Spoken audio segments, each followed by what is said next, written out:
Listen up, get ready, I'm not gonna take no more. There's a revolution, a revelation going on in my soul. Buckle up, get ready, we're not gonna sit back. Hi, all you citizens of the world. It's Michael James back with the second half of Live from the Heartland for the week of April 13th in the year 2024. And as I mentioned at the outset of our show, our friend, the jazz blues poet, performer John Sinclair passed away on April 2nd. We were really sorry to hear that. And we've decided for this second half of this week's show, we're going to rerun an interview that we did with John back on November 5th, 2022. He and I have been in contact recently. We were going to do more interviews, and we're so sorry to hear that he passed. He was a wonderful man, really set an example for a lot of us. I think Abe Peck, the editor of the great Chicago Seed in the old days, said he stayed the course, and he certainly did. I want to share a couple of things. I first met John in New York City. It was on the street.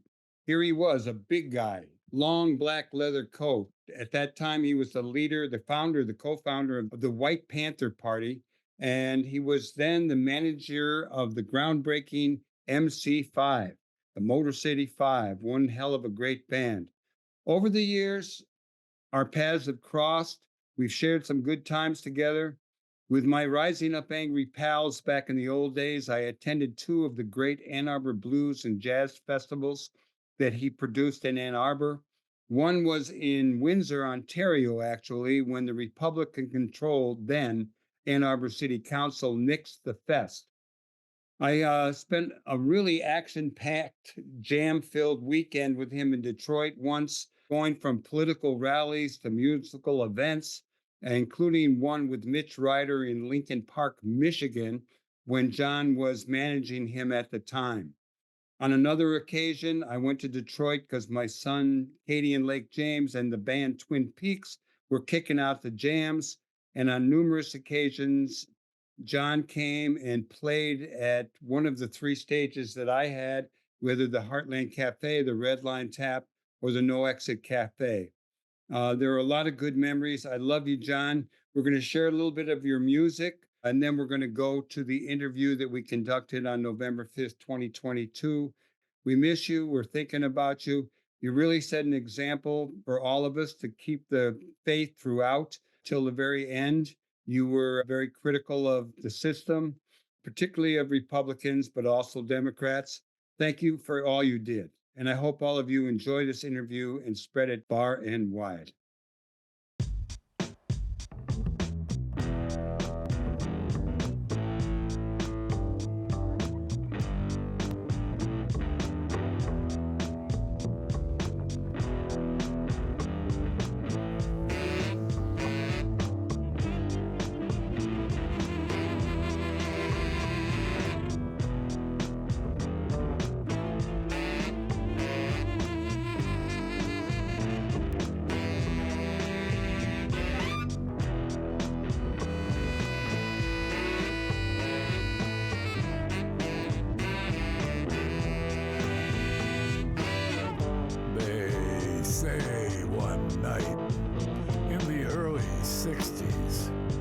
After Timothy Leary turned him on to LSD, Allen Ginsberg went up to Monk's place in the West 60s to introduce the great master to the wonders of modern chemistry and left Monk with a dose of the excellent product of the Sandoz Laboratories, all the way from Switzerland.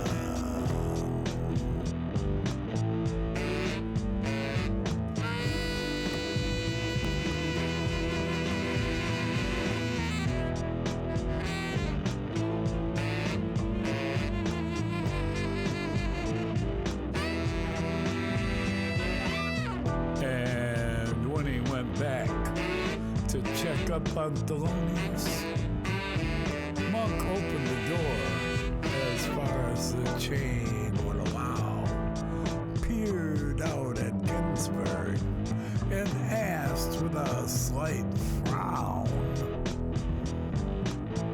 "Man, have you got any more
Okay, we're back. We're back with more Live from the Heartland. I'm Michael James, and I'm here with my good friend John Sinclair, who I first met in New York City way back in the day.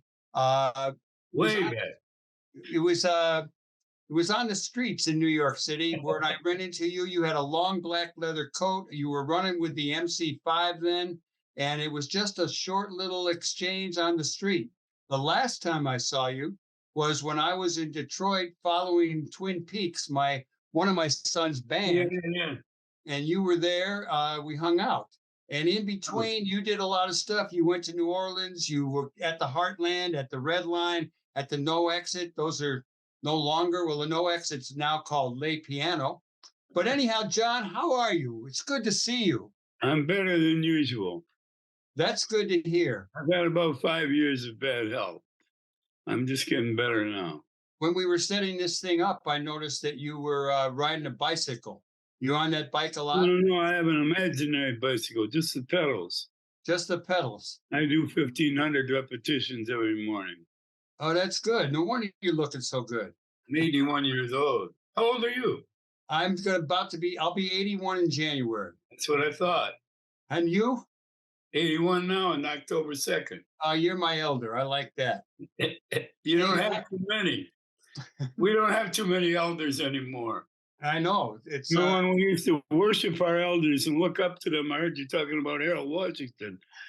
I felt the same way about Coleman A. Young in Detroit. He was our greatest mayor. Well, we like them both, and it won't be too long till we'll both meet them up in heaven. And they were both Democrats to the bone.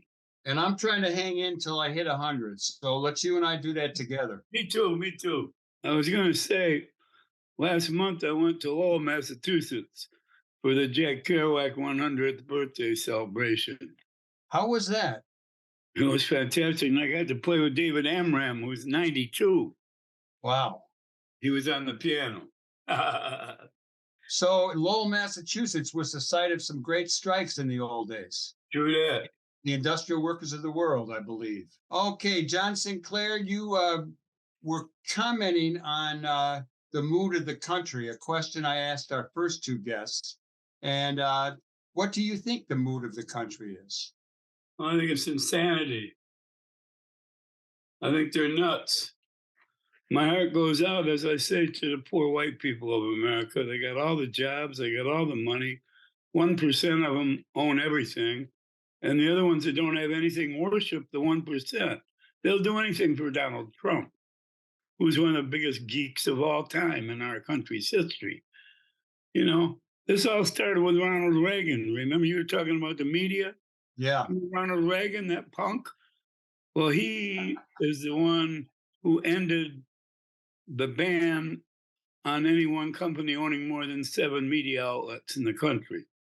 Remember that? Before Ronald Reagan? You could only own 7 in 7 different markets. You couldn't own 2 in the same market, TV or radio. Now they got places like these people that use my name, Sinclair Broadcasting. No relation. Right on. They are in communities where they own 18 radio stations. You can't get a word in other than theirs in the whole area. So that's what's wrong with this, because then these right-wingers, who do you think owns these radio stations? Rich people, white people. And they're using them against everybody else. Where are all the jobs going? They got all the jobs. What are they talking about? They haven't got any security. They got more money than Croesus. You go to a football game and take their family, it costs them $300. Yeah, they're pretty white. Plenty money. When I talk to people, they don't want black people or Hispanic people to get any money. That's what they want. John, when I talk to people, a lot of times I say, someday I hope that the white people in this country will be viewed as a minority that works for the good of the whole, and that the United States is viewed in the world community as a country that works for the good of the whole. Now, that's a long way off. That's a long way off. Good luck on that one. I can agree with the first part about white people becoming a minority. That's what they're afraid of. No, they are. These people up for so many centuries. The black people, they brought in here since the 1600s. They treated us, owned them for 300 years. Now they don't even want to give them jobs or any, they don't want to give them anything. These white people, they don't want to give the colored people anything at all. I hate it here. Well, you talked about radio stations, and you did mention that you have a station of your own, even though you're not like a Sinclair broadcasting Oh, system. no, I got my own Radio Free Amsterdam.org. I'm online. Tell us a little bit about that, because we got the Live from the Heartland show on youtube.com/heartlandmedia/videos. Yeah, I love this. I follow you. I get your announcements every week. I send them out regularly. I like it. You do a hell of a job. And I enjoy this because you and I, personally, as white people, have opposed racism for about 60 years. Yeah, we have. I know I have. I hate it. And I hate what they're doing to this country now. And I'm on pins and needles about this election because the media has got everything set up for the Republicans. In Michigan, they're running a bunch of maniacs. They're running a bunch of people that should be in insane asylums for governor, lieutenant governor, secretary of state, attorney general. They should all be in prison. They shouldn't be running for. They're awful. And yet these white people endorse all this. I don't get it. What's wrong with them? Are they that totally brainwashed by Fox News? I guess so. I don't understand it. Well, it's hard to grasp because I watch, I watch CNN, MSNBC. I go online. I get a lot of news, but I do just feel it's always slanted in favor of Republicans. They own everything among us. Yeah, they do. They own every television station. Is there a left-wing television station in the U.S.? No, the only thing Is there a left-wing radio station? There's a free speech radio or free speech TV, which is really lame. That probably means you can say how great Trump is and make America great. Make America great again. America's never been great. Good. Good point. They stole this country from the people who lived here. They killed them all. They killed all their food so they couldn't survive. Then they brought the black people to do all their work. And now they're complaining because they all want something. Like them, they want to have what they have. They don't want this. Well, John Sinclair, I'm in agreement with you on all of that, but I want to ask you about how you've been doing. You fill all of our listeners in, because a lot of people know about you from your early days when you were running with the MC5, when you were starting the White Panther Party, and then you put on those great events, the Ann Arbor Blues and Jazz Festivals. Yes. For many years, you came to the Heartland and performed. Then you went to New Orleans for a while. Tell us about New Orleans. Then you went to Amsterdam. Now you're back in Detroit. What's been happening in your life over that 20 years? There it is in a nutshell. I was in New Orleans for 12 years. I had the best time of my life. I was on the radio there, WWLZ, the best radio station in the world. And I was voted the most popular disc jockey in New Orleans for 5 years. I don't usually blow my own horn, but I'm very proud of that. No, you should be proud of that. And you can blow your own horn on my show. And when I moved there, my kids and all, I brought up 4 girls. And 2 of mine and 2 of my second wives. And when they all got through school, me and my wife moved to New Orleans. We thought, this is our chance. We're free. We can do whatever we want. And I decided at that point, 1991, I was 50 years old. I decided to pursue my chosen area as a poet, a writer, and a disc jockey, and a performer. And so since 91, that's what I've been doing. I wouldn't take any other jobs. And since 2006, when I made 65, I get a stipend from the government every month called SSI, and they pay all my medical bills. So, and I have to live in Detroit because I'm near the Detroit Medical Center.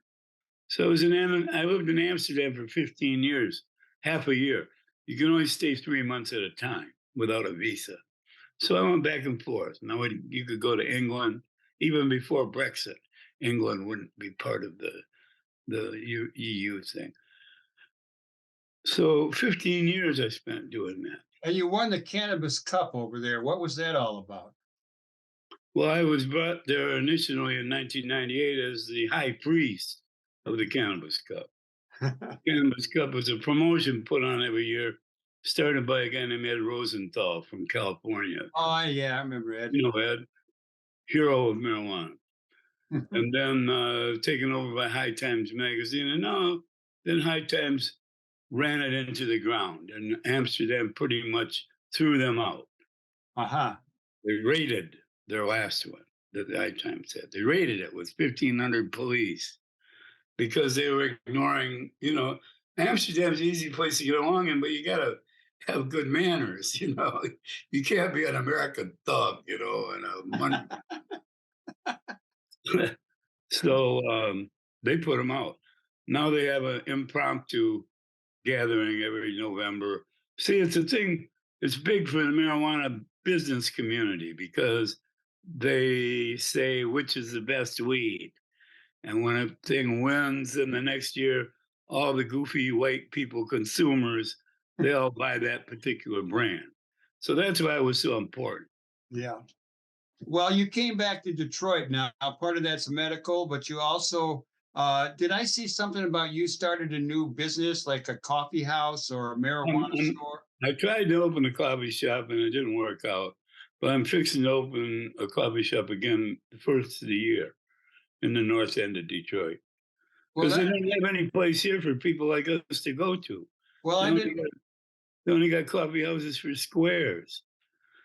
I'm really aware of the situation because we sold the Heartland and they ran it for another 9 years, but it's a real gap or a hole in the neighborhood.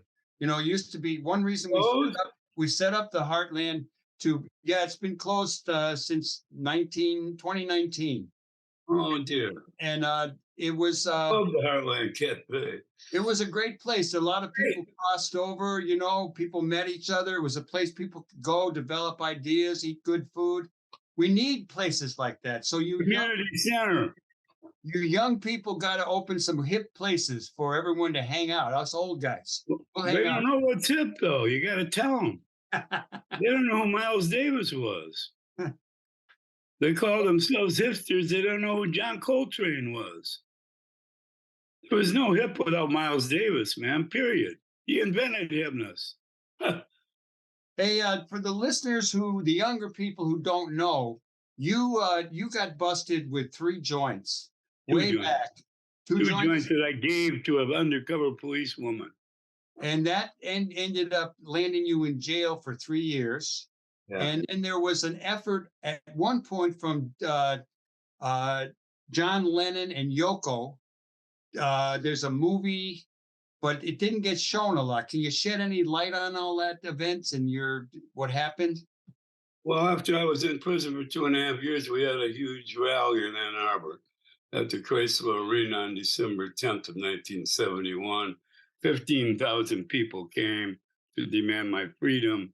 It was headlined by John and Yoko.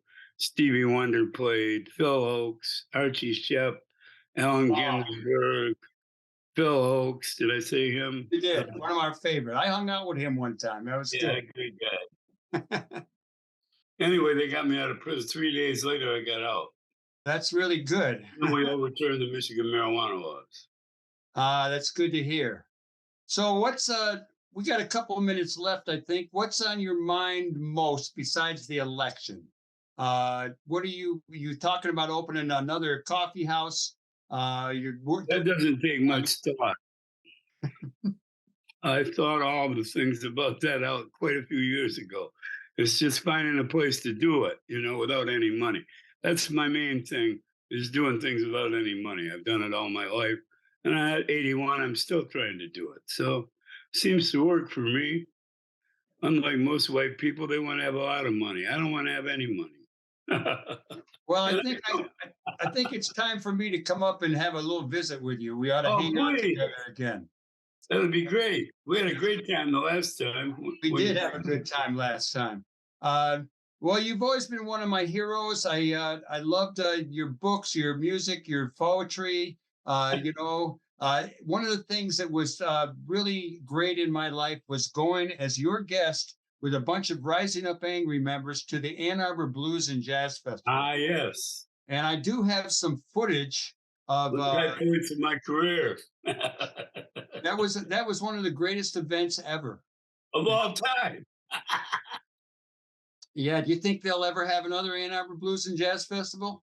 Well, they have them, but they don't know how to get people to come. Our secret was to promote it like a rock show. We promoted to rock and roll. Blues lovers and jazz lovers were a very small minority of music lovers at that time. But I managed the MC5 and we were involved in the rock and roll field. We know how to promote. So we promoted the Ann Arbor Blues and Jazz Festival like it was a Fleetwood Mac show. You know what I'm saying? Yeah. So thousands of people came and they loved it. They never heard any of the artists before. They came because it said we were going to have a real good time.